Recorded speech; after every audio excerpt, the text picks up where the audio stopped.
There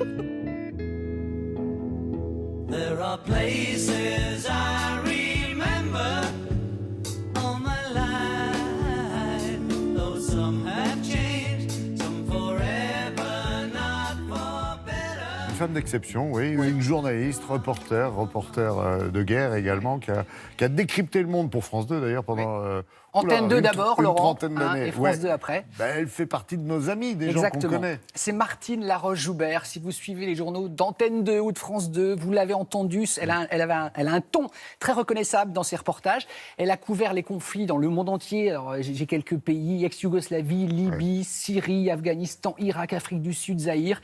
Et elle publie, Martine Laroche-Joubert, un livre vraiment passionnant intitulé « Une femme au front, mémoire d'une reporter de guerre au Cherche Midi ». Elle raconte, on va dire, les coulisses. Parce que c'est vrai que nous, on est journalistes, mais on est journalistes ici, on va dire plutôt... moi, je parle pour moi. Aussi, hein, On est, oui, pas de grande guerre. Hein. Mais elles, quand même, c'est des sacrés journalistes qui ont tout mon respect, parce qu'ils vont là, parfois au péril de leur vie, pour nous informer de ce qui se passe. Et donc, elle raconte les coulisses. On ne sait pas comment ça se passe. On vous appelle, vous prenez votre valise, vous partez pour 3-4 semaines. Elle raconte l'importance d'être soudée avec son équipe, son caméraman, son preneur de son, le monteur. Quand il y en avait un à l'époque, parfois, restriction budgétaire oblige, c'est le caméraman qui fait aussi du montage. Et elle raconte qu'il ne doit pas y avoir l'épaisseur d'un papier à cigarette au sein de cette équipe. Parce que quand il y en a un qui a peur, qui a un doute, il faut écouter l'autre, il faut vraiment... C'est l'équipe qui est en péril. C'est l'équipe exactement qui est en péril. Donc nous l'avons rencontrée, elle nous raconte ses souvenirs. Regardez.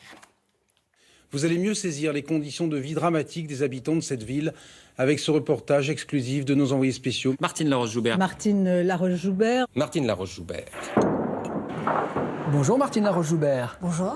Pendant 3 décennies, on va dire, vous avez informé les téléspectateurs de France 2 de l'état du monde, souvent qui allait mal. Quand vous étiez en ex-Yougoslavie, en Irak, ou partout, que sais-je, où il y avait des guerres, est-ce que la peur est votre quotidien ? Franchement, le fait de travailler dans un endroit dangereux protège beaucoup de la peur. On a un travail à faire. Il m'est arrivé d'avoir peur. J'ai eu peur en ex-Yougoslavie. Quand je suis rentrée en Yougoslavie en juin 1992 avec Jean-Marie Lemaire, il y avait un obus qui tombait toutes les 30 secondes. La nuit, il était impossible de dormir. On dormait d'ailleurs chez des gens. C'était là. Et là, je me suis dit, mais je risque de ne plus revoir mes enfants. Moi, je ne suis pas du tout une tête brûlée, hein. Je ne suis pas du tout... Pour le scoop, vous n'étiez pas prête non plus à risquer au-delà d'une limite Non, je pense qu'aucune image ne vaut la mort. Maintenant, c'est vrai qu'il faut franchir les lignes pour avoir la bonne image. Salem, l'un des rares chauffeurs a osé circuler dans Sarajevo, mais avec un gilet pare-balles. Je partais toujours avec un sentiment de culpabilité parce que, en réalité, je choisissais ma passion plutôt que la vie de famille. Mais mes enfants... J'avais l'impression que leur silence sur les risques que je pouvais courir me protégeait. Il y a un an, le 28 avril 2003, dans cette même ville, 13 personnes qui manifestaient contre l'occupation étaient tuées par des Marines. Quand il y a une femme dans une équipe, les rapports avec ceux que l'on interviewe sont meilleurs. Les hommes se méfient moins, même les hommes les plus radicalisés. Ils ne pensent pas qu'une femme peut vraiment leur faire du mal. Mais les femmes aussi, que ce soit des femmes voilées ou des esclaves sexuels, elles parleront plus facilement face à une femme. Donc je pense qu'être une femme dans ce métier, c'est un plus. Elle a de quoi manger ? Elle demande plus à manger pour le gosse que pour elle.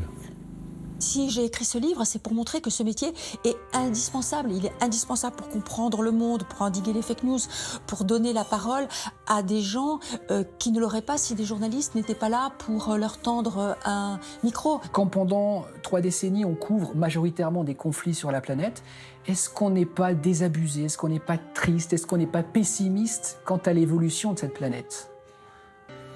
Par moments, oui. Je pense que le goût de la guerre existe depuis des siècles. L'odeur, il paraît que la guerre a une odeur. Oui, elle a une odeur, il y a des sons, bien entendu. La guerre, c'est sale. Je n'aime pas la guerre en elle-même. Bien sûr que non. J'aime voir comment les gens sont pendant la guerre, comment ils réagissent. J'aime voir les traîtres, j'aime voir les héros. Pessimiste, optimiste, vous me posez la question. Bon, moi, je veux être optimiste. Une dernière petite question subsidiaire. Quand vous êtes en vacances, vous aimez voyager, aller dans le monde à nouveau, ou vous restez tranquillou ? Non, j'aime bien quand même voyager. Je voyage avec ma petite fille qui est une ado et j'adore voyager avec elle parce qu'elle découvre le monde, elle a un regard frais, elle s'intéresse. Vous devez être un guide parfait, Martine. Je sais pas. Oh, je pense que vous connaissez pas mal de choses, Je quand n'aime même. pas voyager pour voyager, ça ne m'intéresse pas. Mais voyager avec quelqu'un qui s'intéresse au monde, ça m'intéresse. Merci beaucoup.